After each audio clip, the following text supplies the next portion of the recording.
Two Dogmas of Empiricism by W. Quine. Modern empiricism has been conditioned in large part by two dogmas. One is a belief in some fundamental cleavage between truths which are analytic, or grounded in meanings independently of matters of fact, and truths which are synthetic, or grounded in fact. The other dogma is reductionism, the belief that each meaningful statement is equivalent to some logical construct upon terms which refer to immediate experience. Both dogmas, I shall argue, are ill-founded. One effect of abandoning them is, as we shall see, a blurring of the supposed boundary between speculative metaphysics and natural science. Another effect is a shift toward pragmatism. One background for analyticity: Kant's cleavage between analytic and synthetic truths was foreshadowed in Hume's distinction between relations of ideas and matters of fact, and in Leibniz's distinction between truths of reason and truths of fact. Leibniz spoke of the truths of reason as true in all possible worlds. Picturesqueness aside, this is to say that the truths of reason are those which could not possibly be false. In the same vein we hear analytic statements defined as statements whose denials are self-contradictory. But this definition has small explanatory value, for the notion of self-contradictoriness, in the quite broad sense needed for this definition of analyticity, stands in exactly the same need of clarification as does the notion of analyticity itself. Two of the two notions are the two sides of a single dubious coin. Kant conceived of an analytic statement as one that attributes to its subject no more than is already conceptually contained in the subject. This formulation has two shortcomings: it limits itself to statements of subject-predicate form, and it appeals to a notion of containment which is left at a metaphorical level. But Kant's intent, evident more from the use he makes of the notion of analyticity than from his definition of it, can be restated thus: a statement is analytic when it is true by virtue of meanings and independently of fact. Pursuing this line, let us examine the concept of meaning which is presupposed. 1951. We must observe to begin with that meaning is not to be identified with naming or reference. Consider Froude's example of evening star and morning star. Understood not merely as a recurrent evening apparition but as a body, the evening star is the planet Venus, and the morning star is the same. The two singular terms name the same thing.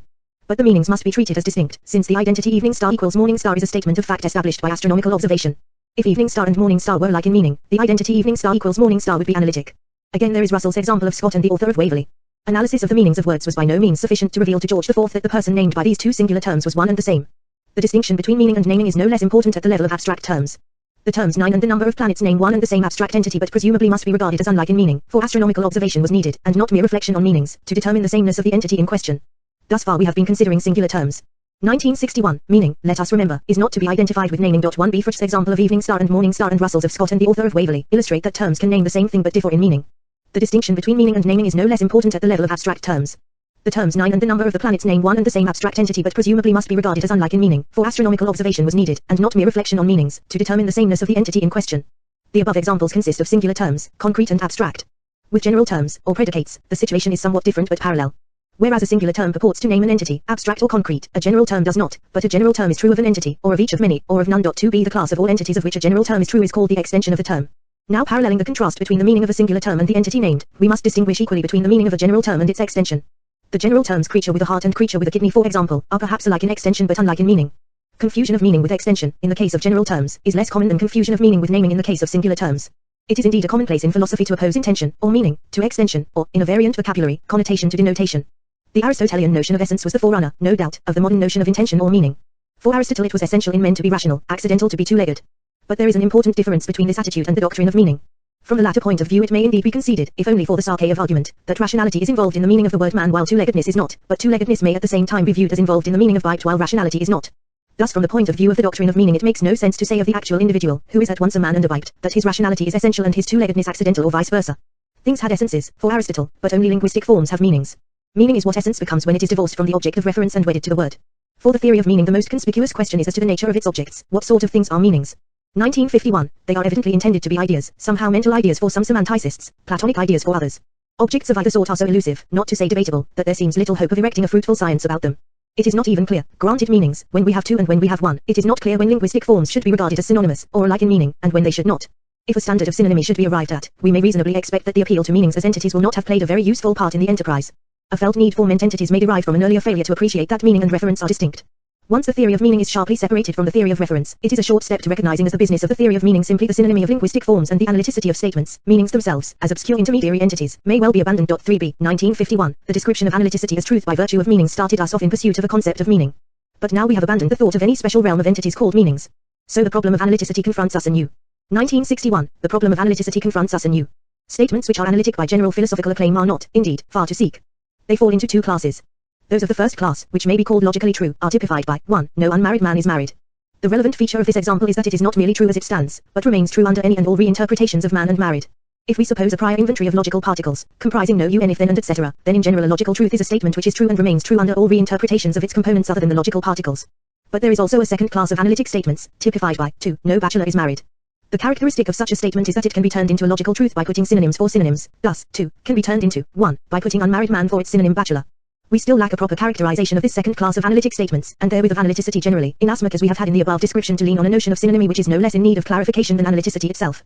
In recent years Carnap has tended to explain analyticity by appeal to what he calls state descriptions. 3a state description is any exhaustive assignment of truth values to the atomic, or non-compound, statements of the language. All other statements of the language are, Carnap assumes, built up of their component clauses by means of the familiar logical devices, in such a way that the truth value of any complex statement is fixed for each state description by specifiable logical laws. A statement is then explained as analytic when it comes out true under every state description. This account is an adaptation of Leibniz's true in all possible worlds. But note that this version of analyticity serves its purpose only if the atomic statements of the language are, unlike John is a bachelor and John is married, mutually independent. Otherwise there would be a state description which assigned truth to John is a bachelor and falsity to John is married, and consequently all bachelors are married would turn out synthetic rather than analytic under the proposed criterion. Thus the criterion of analyticity in terms of state description serves only for languages devoid of extralogical synonym pairs, such as bachelor and unmarried man, synonym pairs of the type which give rise to the second class of analytic statements. The criterion in terms of state descriptions is a reconstruction at best of logical truth. I do not mean to suggest that Carnap is under any illusions on this point. His simplified model language with its state descriptions is aimed primarily not at the general problem of analyticity but at another purpose, the clarification of probability and induction. Our problem, however, is analyticity, and here the major difficulty lies not in the first class of analytic statements, the logical truths, but rather in the second class, which depends on the notion of synonymy. To definition, there are those who find it soothing to say that the analytic statements of the second class reduce to those of the first class, the logical truths. By definition, bachelor for example, is defined as unmarried man. But how do we find that bachelor is defined as unmarried man? Who defined it thus, and when? Are we to appeal to the nearest dictionary, and accept the lexicographer's formulation as law? Clearly this would be to put the cart before the horse. The lexicographer is an empirical scientist, whose business is the recording of antecedent facts, and if he glosses bachelor as unmarried man it is because of his belief that there is a relation of synonymy between these forms, implicit in general or preferred usage prior to his own work. The notion of synonymy presupposed here has still to be clarified, presumably in terms relating to linguistic behavior. Certainly the definition which is the lexicographer's report of an observed synonymy cannot be taken as the ground of the synonymy. Definition is not, indeed, an activity exclusively of philologists. Philosophers and scientists frequently have occasions to define a recondite term by paraphrasing it into terms of a more familiar vocabulary. But ordinarily such a definition, like the philologists, is pure lexicography, affirming a relationship of synonymy antecedent to the exposition in hand. Just what it means to affirm synonymy, just what the interconnections may be which are necessary and sufficient in order that two linguistic forms be properly describable as synonymous, is far from clear, but, whatever these interconnections may be, ordinarily they are grounded in usage. Definitions reporting selected instances of synonymy come then as reports upon usage. There is also, however, a variant type of definitional activity which does not limit itself to the reporting of pre-existing synonymies. I have in mind what Carnap calls explication, an activity to which philosophers are given, and scientists also in their more philosophical moments. In explication the purpose is not merely to paraphrase the definiendum into an outright synonym, but actually to improve upon the definiendum by refining or supplementing its meaning. But even explication, though not merely reporting a pre-existing synonymy between definiendum and definiens, does rest nevertheless on other pre-existing synonymies. The matter may be viewed as follows. Any word worth explicating has some contexts which, as wholes, are clear and precise enough to be useful, and the purpose of explication is to preserve the usage of these favored contexts while sharpening the usage of other contexts. In order that a given definition be suitable for purposes of explication, therefore, what is required is not that the definiendum in its antecedent usage be synonymous with the definiens, but just that each of these favored contexts of the definiendum taken as a whole in its antecedent usage, be synonymous with the corresponding context of the definiens.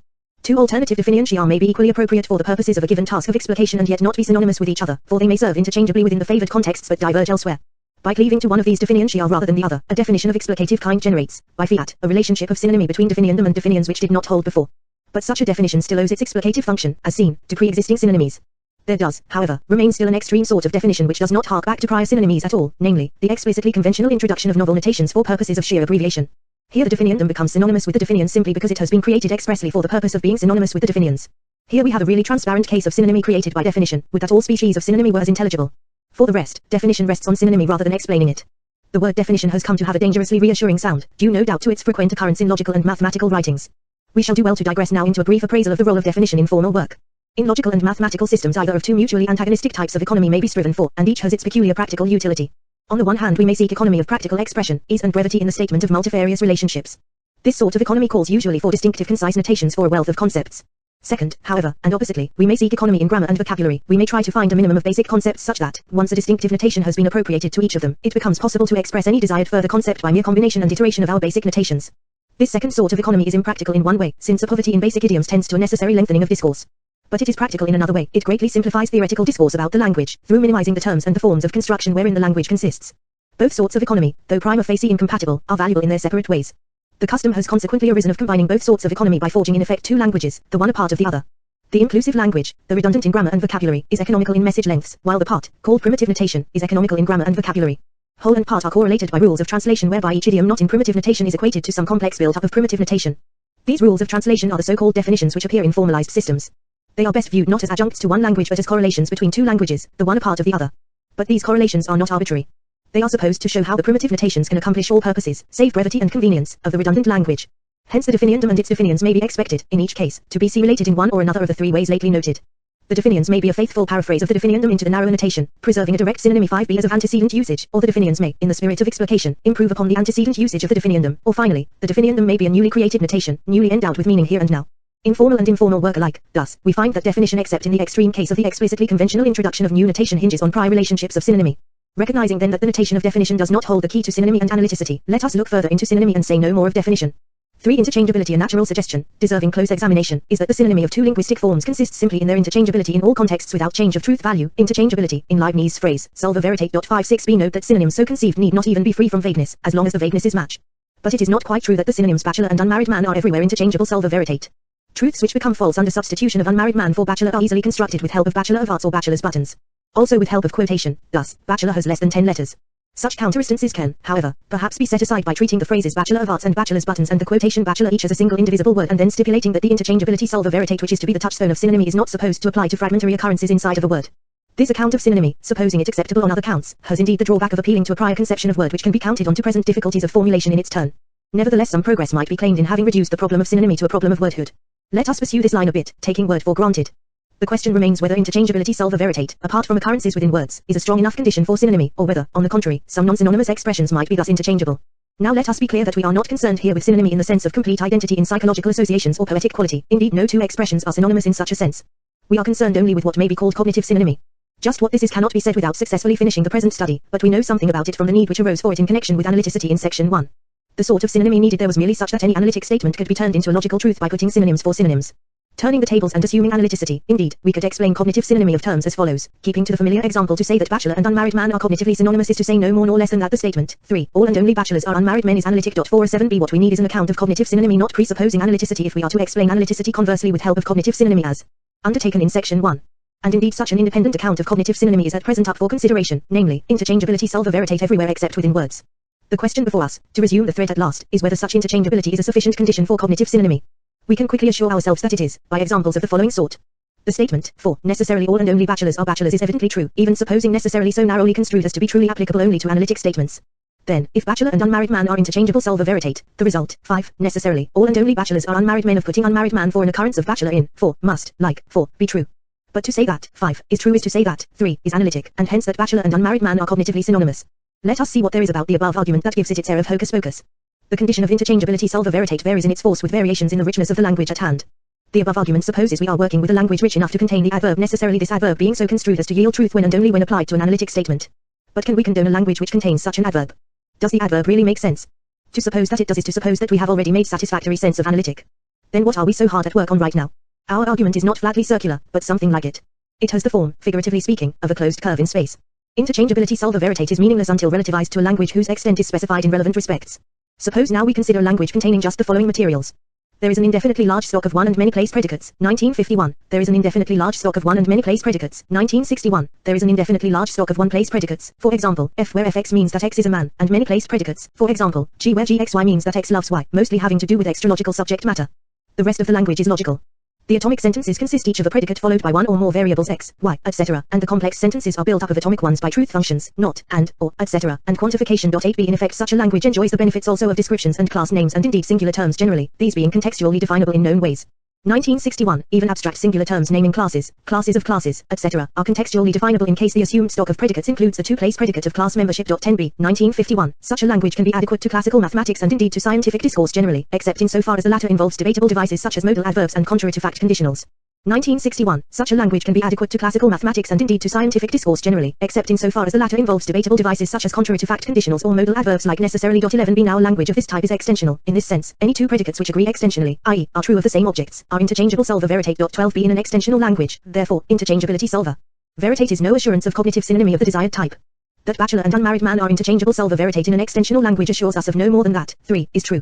There is no assurance here that the extensional agreement of bachelor and unmarried man rests on meaning rather than merely on accidental matters of fact, as does extensional agreement of creature with a heart and creature with a kidney. For most purposes extensional agreement is the nearest approximation to synonymy we need care about. But the fact remains that extensional agreement falls far short of cognitive synonymy of the type required for explaining analyticity in the manner of section I. The type of cognitive synonymy required there is such as to equate the synonymy of bachelor and unmarried man with the analyticity of 3, not merely with the truth of 3. So we must recognize that interchangeability solva veritate, if construed in relation to an extensional language, is not a sufficient condition of cognitive synonymy in the sense needed for deriving analyticity in the manner of section I. If a language contains an intentional adverb necessarily in the sense lately noted, or other particles to the same effect, then interchangeability solva veritate in such a language does afford a sufficient condition of cognitive synonymy, but such a language is intelligible only if the notion of analyticity is already clearly understood in advance. The effort to explain cognitive synonymy first, for the sake of deriving analyticity from it afterward as in section I, is perhaps the wrong approach. Instead we might try explaining analyticity somehow without appeal to cognitive synonymy. Afterward we could doubtless derive cognitive synonymy from analyticity satisfactorily enough if desired.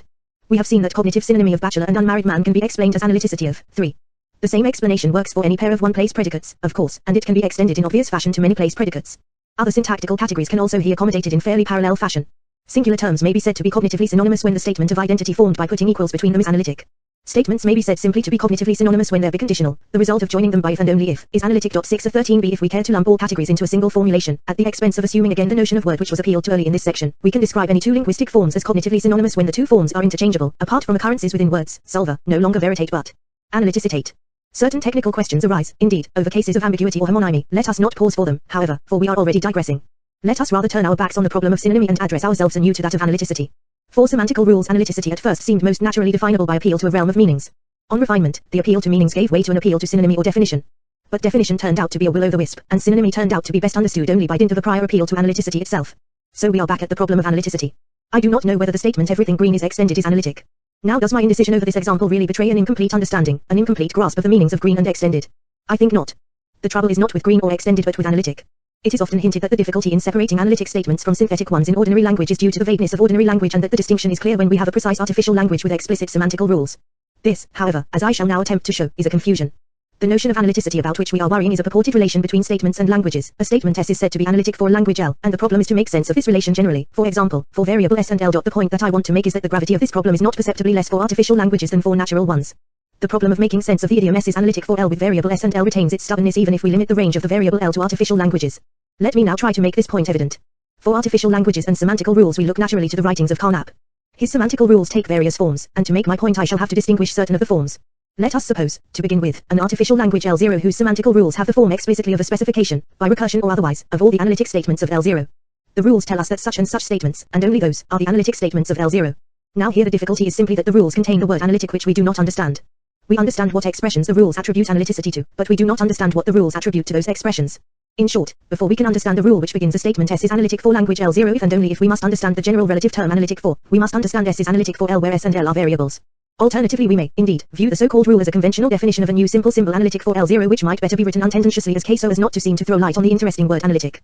Obviously any number of classes K, M, N, etc. of statements of L0 can be specified for various purposes or for no purpose. What does it mean to say that K, as against M, N, etc. is the class of the analytic statements of L0? By saying what statements are analytic for L0 we explain analytic for L0 but not analytic for.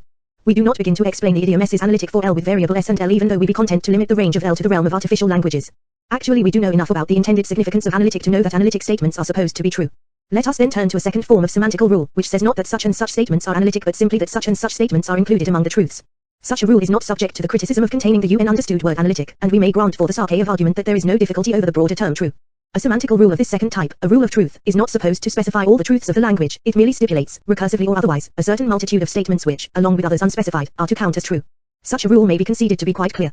Derivatively, afterward, analyticity can be demarcated thus, a statement is analytic if it is, not merely true but, true according to the semantical rule. Still there is really no progress. Instead of appealing to an unexplained word analytic we are now appealing to an unexplained phrase semantical rule. Not every true statement which says that the statements of some class are true can count as a semantical rule otherwise all truths would be analytic in the sense of being true according to semantical rules. Semantical rules are distinguishable, apparently, only by the fact of appearing on a page under the heading semantical rules, and this heading is itself then meaningless. We can say indeed that a statement is analytic for L0 if and only if it is true according to such and such specifically appended semantical rules but then we find ourselves back at essentially the same case which was originally discussed. S is analytic for L0 if and only if. Once we seek to explain S is analytic for L generally for variable L, even allowing limitation of L to artificial languages, the explanation true according to the semantical rules of L is unavailing, for the relative term semantical rule of is as much in need of clarification, at least, as analytic for. 1961, it may be instructive to compare the notion of semantical rule with that of postulate. Relative to the given set of postulates, it is easy to say that what a postulate is, it is a member of the set. Relative to a given set of semantical rules, it is equally easy to say what a semantical rule is. But given simply a notation, mathematical or otherwise, and indeed as thoroughly understood a notation as you please in point of the translation or truth conditions of its statements, who can say which of its true statements rank as postulates? Obviously the question is meaningless as asking which points in Ohio are starting points. Any finite, or effectively specifiable infinite, selection of statements, preferably true ones, perhaps, is as much a set of postulates as any other. The word postulate is significant only relative to an act of inquiry. We apply the word to a set of statements just in so far as we happen, for the year or the argument, to be thinking of those statements which can be reached from them by some set of transformations to which we have seen fit to direct our attention. Now the notion of semantical rule is as sensible and meaningful as that of postulate, if conceived in a similarly relative spirit relative, this time, to one or another particular enterprise of schooling unconversant persons in sufficient conditions for truth of statements of some natural or artificial language L. But from this point of view no one signalization of a subclass of the truths of L is intrinsically more a semantical rule than another, and, if analytic means true by semantical rules, no one truth of L is analytic to the exclusion of another. 14b It might conceivably be protested that an artificial language L, unlike a natural one, is a language in the ordinary sense plus a set of explicit semantical rules the whole constituting, let us say, an ordered pair, and that the semantical rules of L then are specifiable simply as the second component of the pair L. But, by the same token and more simply, we might construe an artificial language L outright as an ordered pair whose second component is the class of its analytic statements, and then the analytic statements of L become specifiable simply as the statements in the second component of L. Or better still, we might just stop tugging at our bootstraps altogether. Not all the explanations of analyticity known to Carnap and his readers have been covered explicitly in the above considerations, but the extension to other forms is not hard to see.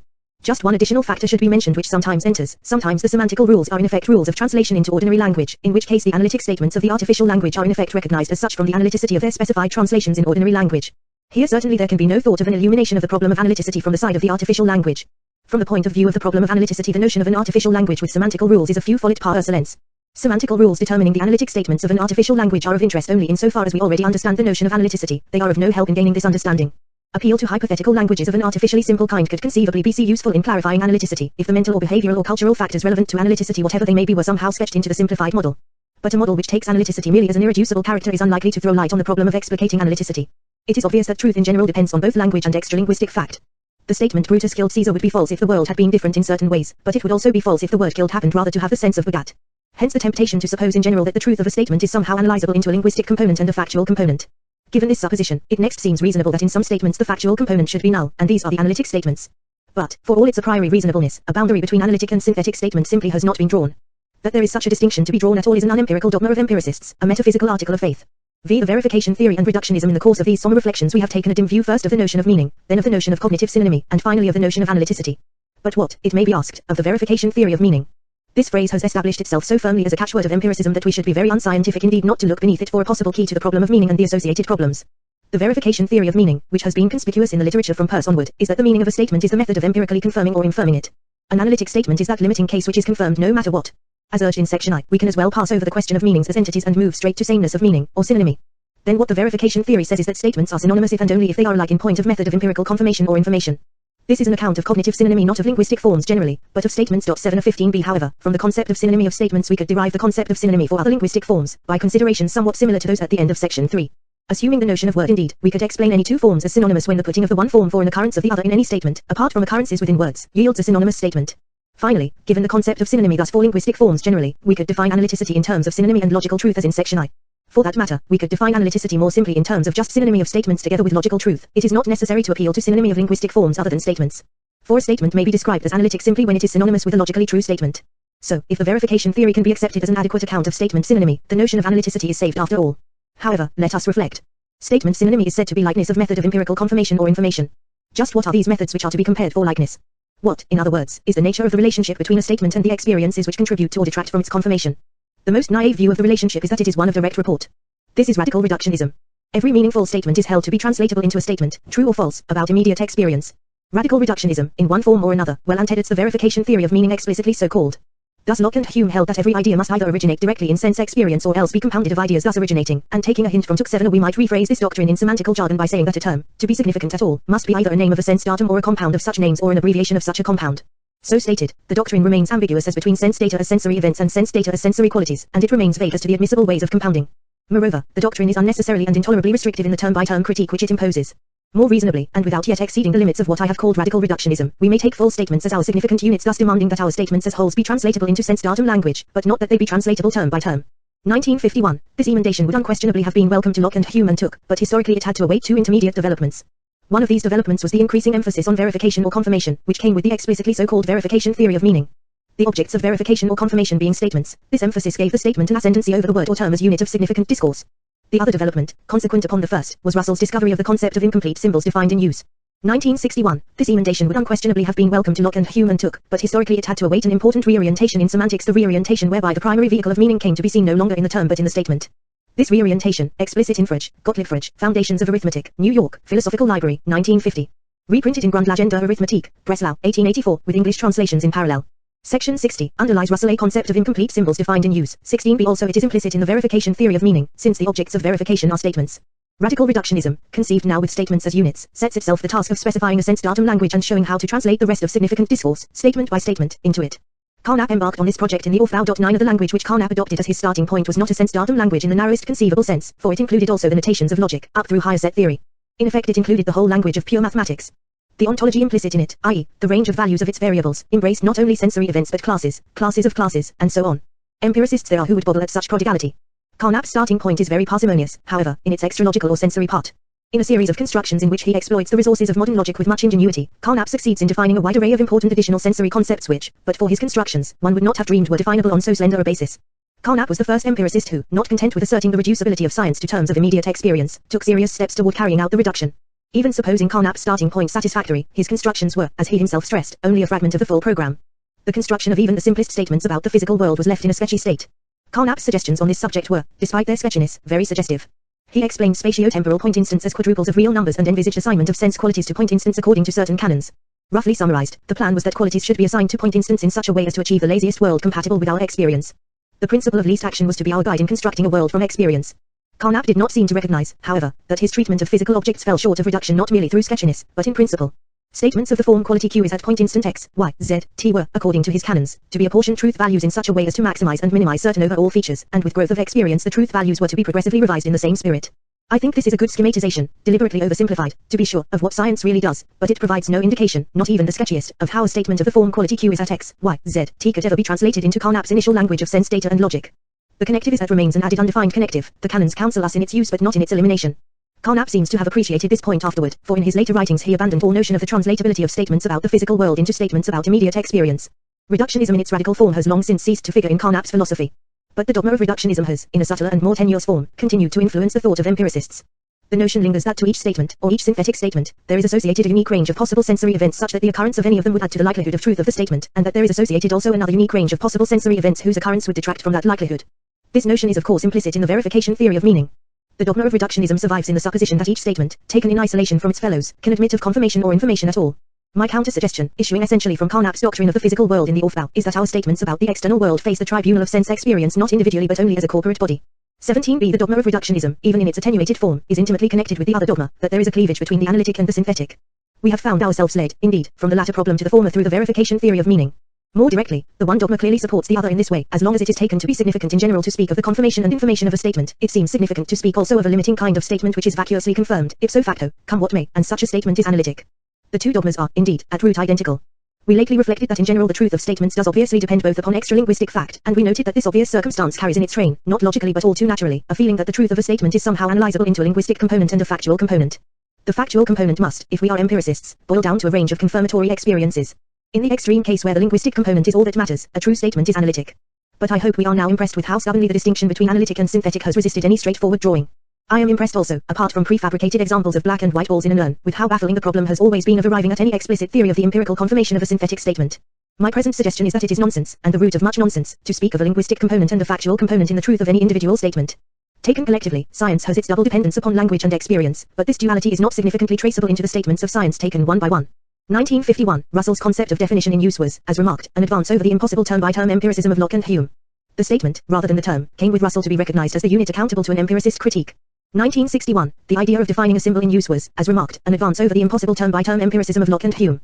The statement, rather than the term, came with Freud to be recognized as the unit accountable to an empiricist critique. But what I am now urging is that even in taking the statement as unit we have drawn our grid too finely.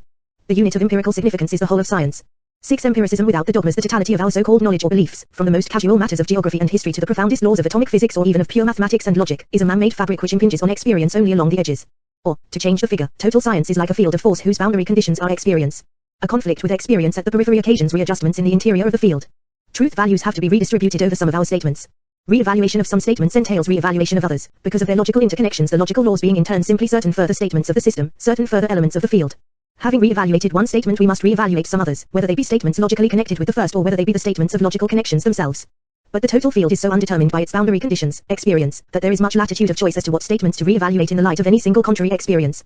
No particular experiences are linked with any particular statements in the interior of the field, except indirectly through considerations of equilibrium affecting the field as a whole. If this view is right, it is misleading to speak of the empirical content of an individual statement, especially if it be a statement at all remote from the experiential periphery of the field. Furthermore, it becomes folly to seek a boundary between synthetic statements, which hold contingently on experience, and analytic statements which hold come what may.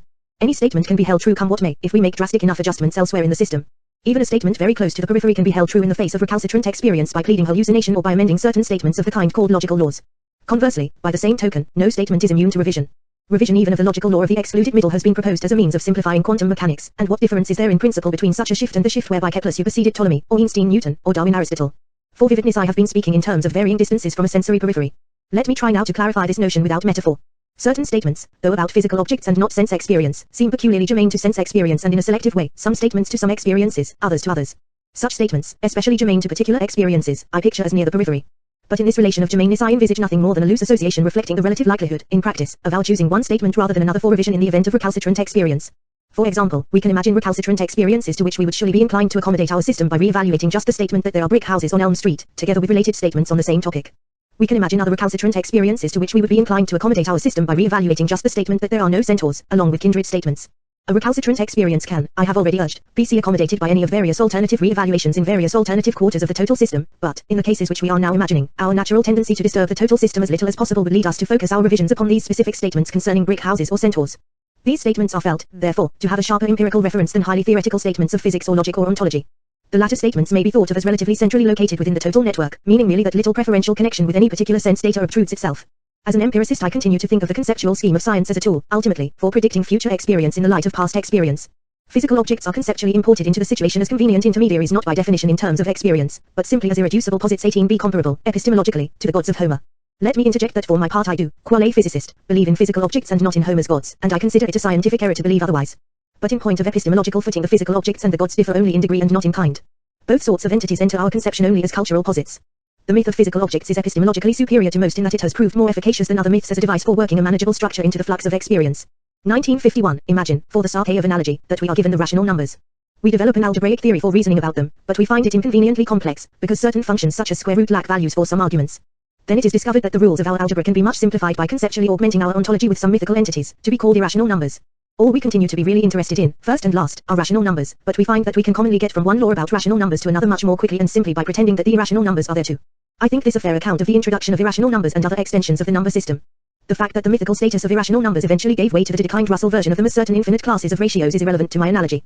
That version is impossible anyway as long as reality is limited to the rational numbers and not extended to classes of them. Now I suggest that experience is analogous to the rational numbers and that the physical objects, in analogy to the irrational numbers, are posits which serve merely to simplify our treatment of experience. The physical objects are no more reducible to experience than the irrational numbers to rational numbers, but their incorporation into the theory enables us to get more easily from one statement about experience to another. The salient differences between the positing of physical objects and the positing of irrational numbers are, I think, just two. First, the factor of simplification is more overwhelming in the case of physical objects than in the numerical case. Second, the positing of physical objects is far more archaic, being indeed coeval, I expect, with language itself. For language is social and so depends for its development upon intersubjective reference. Positing does not stop with macroscopic physical objects.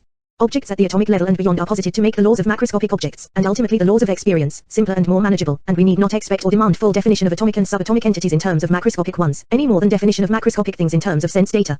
Science is a continuation of common sense, and it continues the common sense expedient of swelling ontology to simplify theory. Physical objects, small and large, are not the only posits. Forces are another example, and indeed we are told nowadays that the boundary between energy and matter is obsolete. Moreover, the abstract entities which are the substance of mathematics, ultimately classes and classes of classes and so on up, are another posit in the same spirit. Epistemologically these are myths on the same footing with physical objects and gods, neither better nor worse except for differences in the degree to which they expedite our dealings with sense experiences. The overall algebra of rational and irrational numbers is underdetermined by the algebra of rational numbers, but is smoother and more convenient, and it includes the algebra of rational numbers as a jagged or gerrymandered part. 19b Total science, mathematical and natural and human, is similarly but more extremely underdetermined by experience. The edge of the system must be kept squared with experience, the rest, with all its elaborate myths or fictions, has as its objective the simplicity of laws. Ontological questions, under this view, are on a par with questions of natural science. 20b Consider the question whether to countenance classes as entities. This, as I have argued elsewhere 10.21b, is the question whether to quantify with respect to variables which take classes as values. Now Carnap, Empiricism, Semantics, and Ontology Review International de Philosophy 4, 1950, 20-40. Has maintained 11 that this is a question not of matters of fact but of choosing a convenient language form, a convenient conceptual scheme or framework for science. With this I agree, but only on the proviso that the same be conceded regarding scientific hypotheses generally. Carnap has recognized 12 that he is able to preserve a double standard for ontological questions and scientific hypotheses only by assuming an absolute distinction between the analytic and the synthetic, and I need not say again that this is a distinction which I reject. 22b, 1951, some issues do, I grant, seem more a question of convenient conceptual scheme and others more a question of brute fact. The issue over there being classes seems more a question of convenient conceptual scheme, the issue over there being centaurs, or brick houses on Elm Street, seems more a question of fact. But I have been urging that this difference is only one of degree, and that it turns upon our vaguely pragmatic inclination to adjust one strand of the fabric of science rather than another in accommodating some particular recalcitrant experience. Conservatism figures in such choices, and so does the quest for simplicity. Carnap, Lewis, and others take a pragmatic stand on the question of choosing between language forms, scientific frameworks, but their pragmatism leaves off at the imagined boundary between the analytic and the synthetic. In repudiating such a boundary, I espouse a more thorough pragmatism. Each man is given a scientific heritage plus a continuing barrage of sensory stimulation, and the considerations which guide him in warping his scientific heritage to fit his continuing sensory promptings are, where rational, pragmatic. Notes 1 am. Much of this paper is devoted to a critique of analyticity which I have been urging orally and in correspondence for years past. My debt to the other participants in those discussions, notably Carnap, Church, Goodman, Tarski, and White, is large and indeterminate. White's excellent essay The Analytic and the Synthetic, An Untenable Dualism in John Dewey, Philosopher of Science and Freedom, New York, 1950, says much of what needed to be said on the topic, but in the present paper I touch on some further aspects of the problem. I am grateful to Dr. Donald L. Davidson for valuable criticism of the first draft.